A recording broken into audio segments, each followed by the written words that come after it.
você vê aí? André Galindo, conta pra gente como é que foi essa vitória do Botafogo. Suada, hein, irmão? POV é a sigla em inglês para dizer ponto de vista. Uma das novidades da Copa de Clubes é a câmera presa no corpo do árbitro. Fica na orelha dele aqui, ó. Na orelha? É, no fonezinho, aí na ponta da orelha tem uma câmerazinha. O POV do juizão flagrou várias reações da estreia do Botafogo. Um pessimista poderia dizer: venceu, mas sofreu. Um otimista poderia dizer: sofreu, mas venceu. É só uma questão de ponto de vista. 30 mil torcedores, barulhentos. Seattle curte muito o soccer, como eles chamam o futebol, caso não muito comum nos Estados Unidos. Eu joguei aqui nessa liga, avisei os rapazes, falei, ó, não vai ser jogo fácil, aqui tem o time do Seattle, já enfrentei várias vezes. Não foi fácil o começo, para nenhum dos lados. Até que um empurrão deu um empurrãozinho ao Botafogo. A falta fora do lance ofereceu uma chance de ataque. Alex Telles fez o que já está acostumado. Jair fez algo que não está acostumado. De um cruzamento perfeito, saiu o primeiro gol do Botafogo na Copa. O primeiro do zagueiro com a camisa do clube. O Jair subiu mais alto, sozinho, sem marcação. Cabeceou, não deu pro ídolo Frei. Depois de Telles, foi a vez do outro lateral, Vitinho, dar uma assistência. Vitinho vai pintar o cruzamento buscando o Igor Jesus! E a inédita Copa do Mundo de Clubes conheceu a comemoração original de Igor Jesus. Kamehameha pra gringo ver. O Vitinho cruzou bem ali, ele foi feliz, antecipou o zagueiro, com essa testa maravilhosa. 2-0 e um consenso. Fizemos um grande primeiro tempo, né? A gente fez um bom primeiro tempo. A gente conseguiu fazer um bom primeiro tempo, né? Só que um jogo tem duas partes. E na última, o tempo virou. De facto, o Seattle empurrou-nos para trás e foi gerando oportunidades e foi gerando finalizações. Renato Paiva mudou o time, Joaquim Correa e Arthur Cabral estrearam. Joaquim até teve uma chance que o goleiro tirou com o pé. Defesa de futsal. As substituições não funcionaram tão bem. E o Seattle passou a jogar bem. Ferreira vai ficar cara a cara com o John, defesa do goleiro na sobra! Que sorte deu o Botafogo agora! Até conseguir marcar com Christian Roldan. Vai tentar mais um cruzamento com desvio! E aí virou drama, amigo, que seguiu até o minuto 49, o último do jogo. Quem conta é o protagonista do lance, que garantiu o resultado. Na hora que a bola sobrou, eu só tentei abaixar a perna para ela não passar e eu acabei sendo feliz ali no final do jogo. Botafogo 2, Seattle 1. Ufa, a sensação é essa, de alívio. Mas os jogadores do Botafogo rapidamente entenderam. A postura no segundo tempo da estreia não pode de jeito nenhum se repetir na próxima quinta-feira, contra o atual campeão da Europa. Vamos ter que ser muito melhores, muito mais competentes e fazer praticamente uma noite perfeita para defrontar o Paris Saint-Germain. Estamos preparados para esse desafio. Claro que muitos duvidam de nós, mas sabemos a qualidade que temos.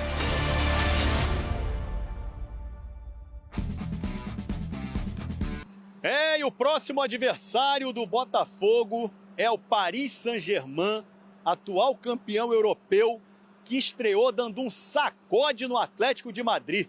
Dá uma olhada. O maestro Vitinha é um exemplo do perfil deste time do Paris Saint-Germain. Jovem, bom de bola e sem o estrelismo que se viu em outros tempos no clube. Eu tento fazer o meu papel, um papel que me é dado, dar mobilidade também ao meio campo, dar sempre a opção de passe. 80 mil pessoas nas arquibancadas do Rose Bowl em festa para o primeiro clássico europeu desta Copa de Clubes. No papel, sim, clássico. Em campo, vitória tranquila do PSG. Fabian Ruiz fez o primeiro depois da boa troca de passes. Bola de pé do Kvaratskhelia, ajeita, domina, toca, pimba, pum. Vitinha, o craque do jogo, fez o segundo, avançando sozinho na entrada da área. No início do segundo tempo, o Atlético de Madrid até chegou a fazer um gol que poderia mudar um pouco o jogo. Mas o juiz anulou depois de analisar o VAR por causa desta falta no início da jogada. O PSG não diminuiu o ritmo, fez 3-0 com Mayulu e fechou a goleada depois deste pênalti. Com esse gol, o Lille liquida. 1, 2, 3, 4. O Paris Saint-Germain não chegou aos Estados Unidos apenas com o título da Liga dos Campeões da Europa. O time vem jogando bem e fazendo gols desse jeito. E aí fica impossível negar o favoritismo para vencer também a Copa de Clubes.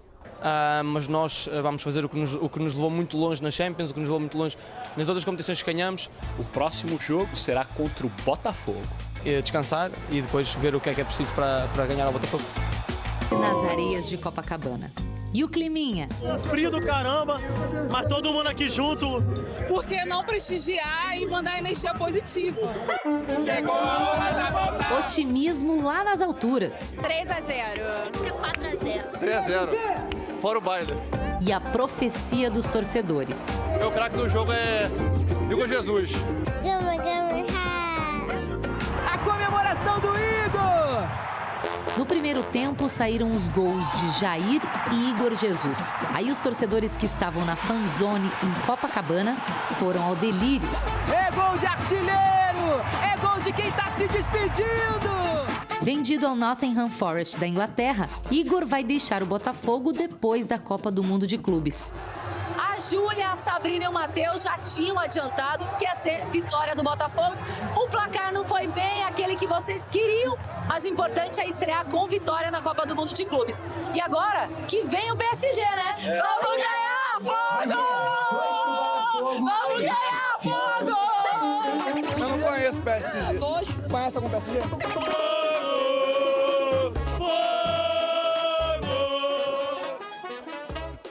O Botafogo venceu, galera, para alegria da Fernandinha Maia e de milhões de botafoguenses. Botafogo venceu o Seattle por 2-1. O Alvinegro abriu 2-0 antes do intervalo. Poderia até ter feito mais, mas chegou no segundo tempo, veio um sufoco. O time americano foi para cima, quase empatou o jogo. Acabou 2-1. O importante foi que o Botafogo começou com o pé direito. É sim, uma vitória para ser comemorada, uma vitória histórica. Primeiro jogo do Botafogo na Copa do Mundo de Clubes e venceu, até porque o grupo é brabo, né, Vene Casagrande? Tinha que ter vencido, porque depois vem duas pedreiras, tinha que garantir essa vitória. Foi justo o resultado, gostou do fogão, 2-1 é para comemorar ou para ficar preocupado com aquele final, aquela pressão do Seattle? Boa tarde, amigo. Boa tarde, Flavinho, boa tarde, Pedrosa, boa tarde a todos que estão nos assistindo aí. Pois é, eu gostei do primeiro tempo. Eu gostei do primeiro tempo do Botafogo, acho até que o treinador Arthur, ele surpreendeu, porque eu não esperava ele deixando o Cuiabano no banco de reservas como opção, não por conta da formação que ele colocou, porque ele foi até coerente. O Renato Paiva deixou o Arthur. Exato. Você falou Arthur. Perdão, Renato Paiva. Ele acabou surpreendendo na escalação, porque eu não esperava o Cuiabano no banco de reservas. Ele foi coerente, porque o esquema que ele colocou em campo é um esquema que deu certo com ele aqui no começo da temporada, com dois centroavantes, digamos assim, dois atacantes, Igor Jesus e Mastriani. Mas o Cuiabano vive um grande momento. É talvez um dos melhores jogadores do Botafogo nesse momento. Ele surpreendeu, mas enfim, acabou que deu certo, porque no primeiro tempo ele conseguiu fazer um resultado justo, 2-0. Mas no segundo tempo, o Botafogo parece que sentou no resultado. Ou cansou, sabe? Cansou, relaxou demais. A gente pôde ver um Botafogo sofrendo e teve risco até mesmo de levar um empate. No finalzinho, se não fosse a defesaça do John, o Botafogo sairia de campo com um empate, o que seria terrível. Óbvio, o mais importante é vencer, mas a gente é pago aqui para analisar a partida. A partida em si, os 90 minutos do Botafogo não foram bons. Não foram bons, porque o primeiro tempo foi bom, o segundo tempo foi ruim. Gente, mas o jogo tem 90 minutos, os dois tempos valem. Se você jogar dessa maneira contra os próximos rivais, PSG primeiro e depois Atlético de Madrid, você vai sofrer a derrota. E a gente pôde ver um PSG avassalador em cima do Atlético de Madrid. E não é nenhum absurdo o Botafogo pensar ou até mesmo sonhar no empate com o Atlético de Madrid, mas deveria ter feito saldo de gols nessa estreia, porque é o time mais fraco, sem sombra de dúvidas. Estamos falando de um time praticamente amador dos Estados Unidos. Então o Botafogo era o favorito. Venceu? Ótimo. Estreou com o pé direito, tem aquele nervosismo da estreia, que isso precisa ser levado em consideração, mas a partida do Botafogo não foi boa, muito pelo contrário. É para o torcedor alvinegro ficar preocupado pelo que viu no segundo tempo. E eu nem vou culpar o treinador Renato Paiva, porque ele novamente está tendo que lidar com mudança no elenco. Tanto é que no segundo tempo ele colocou 2 jogadores que pouco treinou com os demais jogadores, os 2 atacantes. Então, assim, Cabral e Joaquim Correia. Exatamente. Então o treinador Renato Paiva, ele também está sofrendo com isso, ele está tendo que lidar com isso novamente. Não é a primeira vez na temporada, nem a segunda. E ontem o John Texo deu uma entrevista ao Sport TV falando que o torcedor alvinegro precisa se acostumar com isso, porque isso vai ser recorrente, a todo momento ter mudança no elenco, mudanças drásticas. Mas te respondendo, Flavinho, eu acho que a vitória é extremamente importante, começa com o pé direito, mas deveria ter feito mais. É uma atuação que no segundo tempo, sobretudo no segundo tempo, deixa o torcedor alvinegro preocupado. Lucas Pedrosa ficou até tarde vendo o jogo do Botafogo, terminou hoje, né? Já virou para segunda-feira, o Botafogo ainda estava jogando. E você esperava mais facilidade, esperava isso mesmo, não te surpreendeu, já imaginava que o jogo seria difícil? Emendo outra, essa dificuldade no segundo tempo, tem alguma parcela aí, o Renato Paiva? O Vene tirou a culpa do treinador, mas muitos botafoguenses estavam reclamando das substituições que o Renato Paiva acabou errando e por isso o Seattle veio pra cima e complicou o jogo no final. Boa tarde, Pedrosa. Boa tarde, Vinique. Boa tarde, Veni, galera de casa. Claro que assisti essa partida, não só essa, né? Tenho assistido todas aí da Copa do Mundo de Clubes, que tem sido uma competição muito legal, inclusive. Até mesmo aquele medo do público não comparecer, isso foi dizimado. Até o jogo começa e a galera começa a entrar e daqui a pouco o estádio enche do nada. Então eu gostei muito aí dessa competição. E vou ser honesto, Flávio, não esperava algo muito diferente disso, não. Eu tava imaginando Primeiro, isso. que o Botafogo tá na casa do adversário. Pra quem não sabe, pra quem não assistiu, Seattle Sounders jogou em casa, jogou no seu estádio diante da sua torcida e é uma equipe que pode até não estar na sua melhor temporada na MLS, mas é uma equipe que já foi campeã da MLS, é uma equipe que tem um treinador que está lá há muito tempo, que tem jogadores que se conhecem. Então, assim, o primeiro tempo do Botafogo, de fato, foi até surpreendente no sentido de dominou mais a partida, conseguiu chegar a 2 gols rápidos. Acho que o Igor Jesus é chover no molhado falar sobre o que esse cara joga de futebol. É impressionante como ele não só funciona como 9 para fazer o gol, mas também muitas vezes funciona como um falso 9, um armador, para poder melhorar esse time do Botafogo. Acho que o Savarino fez uma partida abaixo do esperado ontem. O Mastriani, e aí tem a ver com a substituição do Paiva, não participou tanto do jogo, então o Botafogo na fase defensiva estava com 1 a menos, justamente quando o Seattle Sounders muitas vezes conseguia chegar na base da velocidade à frente, mas o time conseguiu se comportar bem no primeiro tempo, fez o 2 a 0 e foi para o intervalo com uma vantagem tranquila, digamos assim, até pelo desempenho que o Botafogo teve. Agora, no segundo tempo, que ele volta com o Tuco Correia na vaga do Mastriani, eu esperava um pouco mais desse jogador no sentido de movimentação. Ele não entrou no ritmo do jogo, ele não entrou na voltagem que o jogo pedia e o Botafogo ficou com o mesmo problema, sem um atleta na fase defensiva. Então o Seattle Sounders, ainda mais com a força de sua torcida, começou a crescer, ganhar campo. Toda hora essa pressão alta do Seattle complicava o Botafogo não conseguia sair muitas vezes. Até os 15 minutos do segundo tempo, o Botafogo não saiu praticamente da sua intermediária. Tentava lançamento longo, tanto no Igor Jesus quanto no Correia, e não conseguia. Então, essa característica de pressão alta é uma característica da equipe do Seattle Sounders. O problema é, eles deixam muito espaço nas costas. Só que o Botafogo não conseguiu aproveitar isso como aproveitou no primeiro tempo. Então, a partir desse momento, eles criaram volume de jogo, vários jogadores foram bem naquele momento, principalmente o Roldan, que foi o autor do gol. O meio-campo começou a comandar o time e não só chegar para finalizar, fez o 2 a 1. Aí o negócio está aqui. Porque o aspecto psicológico começa a pesar, medo de tomar um empate, o time do Botafogo novamente todo recuado, bloco baixo, e quem apareceu para salvar o Botafogo? O John. No último minuto do jogo poderia ser um empate, e o John apareceu para fazer uma defesa espetacular. O De La Vega, que é um jogador argentino, revelado aqui no Lanús, acabou finalizando e finalizou mal, porque a verdade é que o Seattle teve algumas outras oportunidades no segundo tempo para poder empatar, mas não conseguiu. Dito tudo isso, é alarmante um pouquinho o segundo tempo, principalmente para o adversário que você vai pegar, PSG e Atlético de Madrid. O primeiro foi muito bom, mas o que importava era a vitória para ganhar confiança, Flávio. Porque a missão do Botafogo é muito complicada, mas eu imagino a emoção do torcedor de ver o seu time numa Copa do Mundo de Clubes, uma competição inédita, vencendo uma partida para o mundo inteiro ver, porque essa é que é a grande verdade. Então o Botafogo vai jogar com responsabilidade contra o PSG? Não. Vai jogar com responsabilidade contra o Atlético de Madrid? Não. Vai jogar pelo sonho. O sonho de quem sabe conseguir passar num grupo difícil. A obrigação era vencer esse jogo. Não digo obrigação, né? Mas o Botafogo entrou como um favorito nesse jogo, por ser o campeão da Libertadores, o campeão brasileiro, jogando contra um time americano. Agora o Renato Paiva, depois do jogo, muito coerente o que eu ouvi da entrevista coletiva, ele reconhecendo que o Botafogo vai ter que jogar muito mais contra o PSG, reconhecendo também que o Joaquim Corrêa não tinha entrado bem, né? Mas ele tinha que botar o cara para jogar, ele tem que correr contra o tempo, se ambientar, ganhar ritmo de jogo. Por isso que colocou o Corrêa também. Vamos ouvir o treinador do Botafogo? Bota aqui pra gente acompanhar. É sermos nós próprios. E foi aquilo que eu disse aos jogadores. O nosso desafio é nós chegarmos aqui, independentemente de quem esteja do outro lado, o máximo respeito por qualquer um adversário, mas o maior respeito tem que ser por nós. Por nós, pelos nossos torcedores, e por uma identidade que nós fomos criando, nós, equipa técnica, e a que já estava para trás, e a identidade que é inerente à história e à tradição do clube.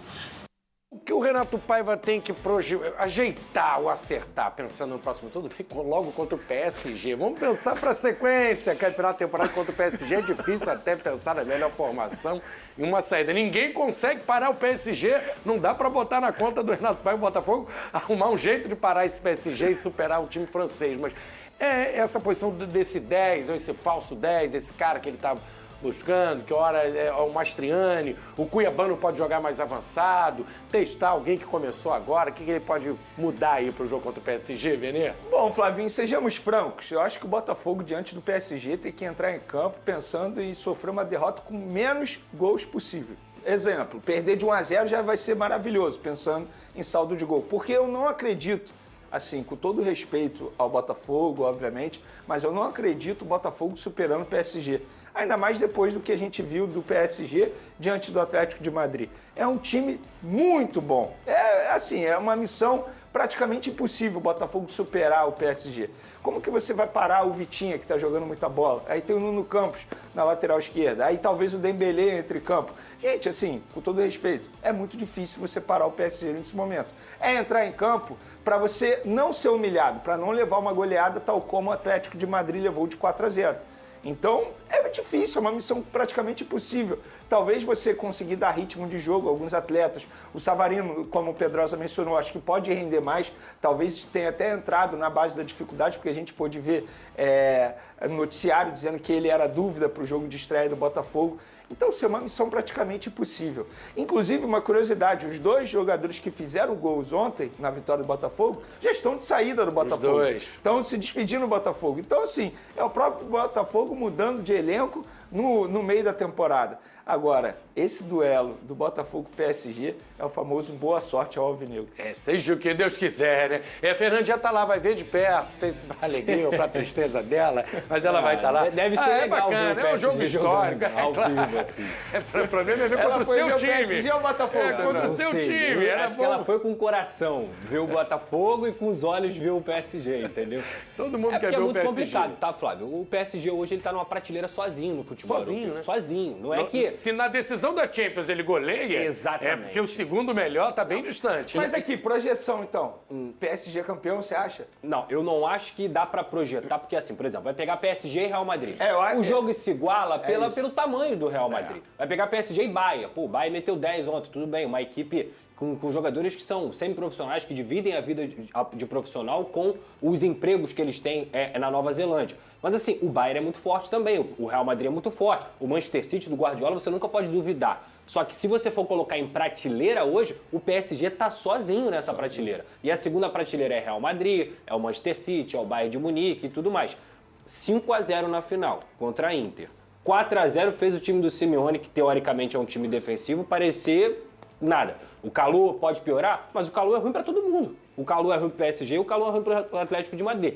Então assusta para o que vai acontecer e é por isso que o Botafogo tem que corrigir o problema dele sem bola. Achar que vai entrar com 2 atacantes. O Igor Jesus até fazia esse papel. O Mastriani não é um cara que joga sem bola. O Tuco ontem também deixou um pouco a desejar. Então acho que ele tem que reforçar, talvez voltar o Cuiabano para essa equipe e botar um time um pouco melhor sem bola para poder segurar esse resultado. Você me fez até essa pergunta, vou até te responder. Eu voltaria com o Cuiabano.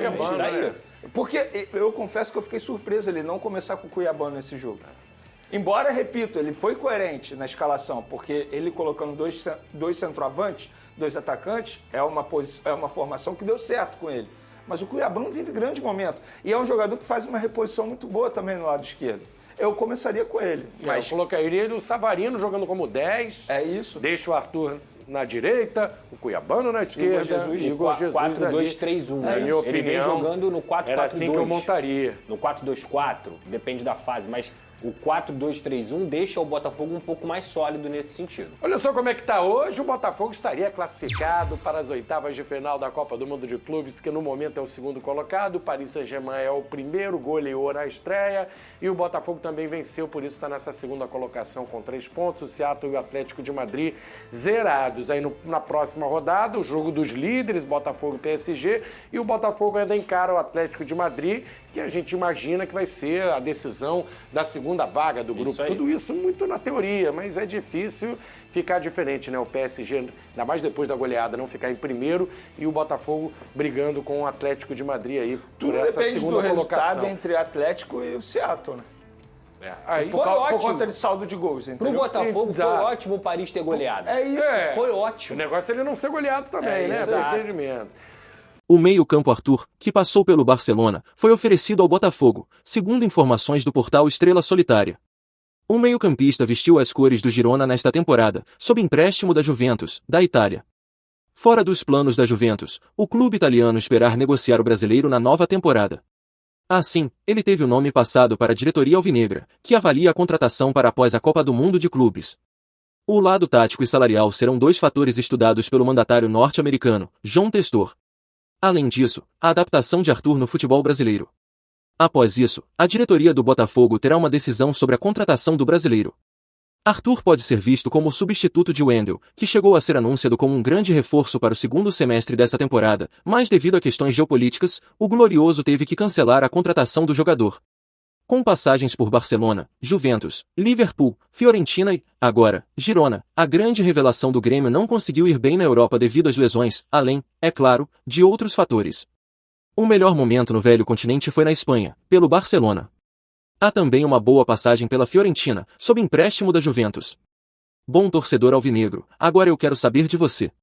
O meio-campista Arthur seria um bom reforço para o Glorioso? Coloque sua opinião nos comentários, nós gostaríamos muito de saber o que você pensa disso. E fica ligado aqui no canal, porque a qualquer instante eu volto e trago mais notícias do Glorioso.